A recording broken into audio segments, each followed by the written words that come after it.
Salut les vivants et bienvenue dans mon antre. Tiens, t'as changé un truc toi. T'es plus bleu qu'avant et flottant. Tu te rappelles pas? Ah oui, je t'ai tiré une balle. Une balle, tu rigoles? Au moins 4. Ah.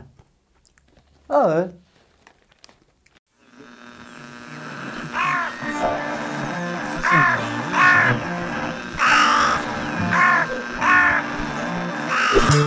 Mec, faut faire quelque chose. Je crois que je suis mort, je suis un fantôme. Mais non, tu es tout simplement en train de vivre un syndrome de mort imminente ou de mort interrompue.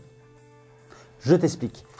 Le syndrome de mort imminente regroupe tous les syndromes ressentis par certaines personnes au moment d'un arrêt cardiaque, entre le moment où le cœur s'arrête et le moment où la réanimation est réussie par les secouristes. Les syndromes sont nombreux, comme l'impression d'avancer vers une lumière ou alors de flotter au-dessus de son corps.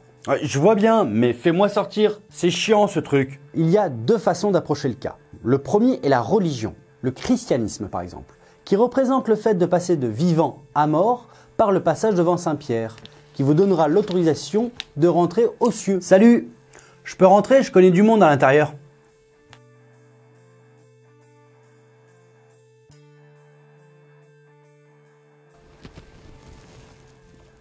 Nope. Ou son refus, dans ce cas, une éternité en enfer s'offre à vous. Le tunnel de lumière vient de notre arrivée auprès du videur du paradis.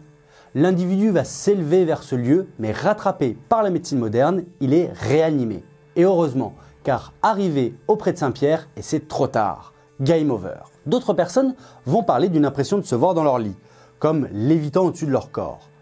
Ils arrivent à voir les médecins, ils arrivent à les entendre et ils arrivent même à les comprendre. Est-ce que cela ne voudrait pas dire que les cieux ne sont pas faits pour eux et que c'est plutôt les enfers qui les attendent et que comme premier châtiment, ils vont voir leur propre mort? Mais restez pas comme ça, faites quelque chose, bordel! Là encore, le docteur est performant et réanime le patient. Que dit la science à propos de ça? Notre cerveau est magnifique, performant. C'est l'une des choses qui fonctionne le mieux sur Terre. I love my cerveau. Mais quand il vient à manquer d'oxygène, il hallucine. En quelque sorte, il bug. Il faut savoir que même si le cœur s'arrête de battre, le cerveau, lui, continue à fonctionner plus ou moins correctement 3 à 4 minutes. Au-delà, le cerveau aura des dommages beaucoup trop importants. Pour la lumière blanche, cela vient tout simplement de notre éducation, qu'elle soit culturelle ou religieuse. Pour nous tous, mourir, c'est s'envoler, s'élever vers une lumière blanche. C'est bien gentil tout ça, mais moi je suis toujours coincé au-dessus de mon corps. Alors la science, elle en dit quoi de tout ça? Le cerveau a une bonne représentation de lui-même. D'ailleurs pour ça qu'on se reconnaît dans un miroir. Au moment d'un syndrome de mort imminente, le cerveau va essayer d'enregistrer un maximum d'informations. Et c'est pour ça qu'à son réveil, l'individu va parler de ce qu'il a entendu, de ce qu'il a compris, de ce qu'il a senti et même peut-être de ce qu'il a vu.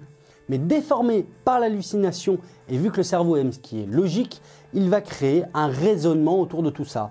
Genre, j'étais au-dessus de mon corps et j'ai vu dans un écran mon cœur en arrêt. Bon, ne pas faire de conclusion hâtive. Trop peu de personnes ont vécu ça pour pouvoir en sortir un raisonnement. Le seul moyen serait de placer une personne dans un scanner au moment où elle vit un syndrome de mort imminente. C'est très compliqué à mettre en place. Je vous laisse vous faire votre propre opinion sur le sujet. Et je vous dis à la prochaine. Et moi alors, tu fais rien? Tu me laisses comme ça? Je vais te hanter. Mais non, les fantômes n'existent pas. Allez, retourne dans ton corps, on n'a pas que ça à faire, on a plein d'autres vidéos à faire. Ok. Je vous dis à la prochaine et à bientôt au funérarium.